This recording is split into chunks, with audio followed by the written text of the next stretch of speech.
So తల్లికి ఎటువంటి వ్యాధి ఉంటే పిల్లవాడికి రావచ్చు అనేది again very commonly asked question. ఇందులో మోస్ట్ ఇంపార్టెంట్ ఏంటంటే వైరస్కి సంబంధించినవి కొన్ని ఉంటాయి. అంటే దాన్ని టార్చ్ గ్రూప్ అంటాం అనమాట. అంటే toxoplasma, rubella, cytomegalovirus, herpes. So ఇది ఒక జనరల్ దాని ఒక డిస్క్రిప్షన్. సో ఎవరైతే ప్రెగ్నెంట్గా ఉన్న లేడీస్ జనరల్గా గైనకాలజిస్ట్ దగ్గరికి వెళ్ళినప్పుడు రిజిస్టర్డ్ ప్రెగ్నెన్సీస్ అందరికీ కూడా ఈ టార్చ్ స్క్రీనింగ్ అనేది మ్యాండేటరీ.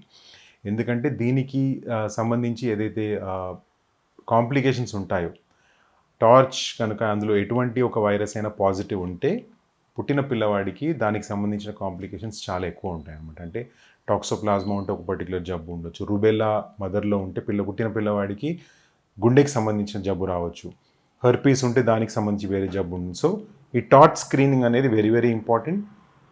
ఈ వైరస్ స్క్రీనింగ్ నెగిటివ్ అనేది రావాలి. ఒకవేళ పాజిటివ్ వస్తే దానికి కూడా ట్రీట్మెంట్ ఉంది. సో మోస్ట్ ఇంపార్టెంట్ గుర్తుపెట్టుకోవాల్సింది ఏంటంటే ఈ టార్చ్లో కొన్నిటికి ట్రీట్మెంట్ ఉంది కాబట్టి ఆ ట్రీట్మెంట్ తీసుకుంటే పుట్టిన బేబీకి ఎఫెక్ట్ కాకుండా మనం చూసుకోవచ్చు.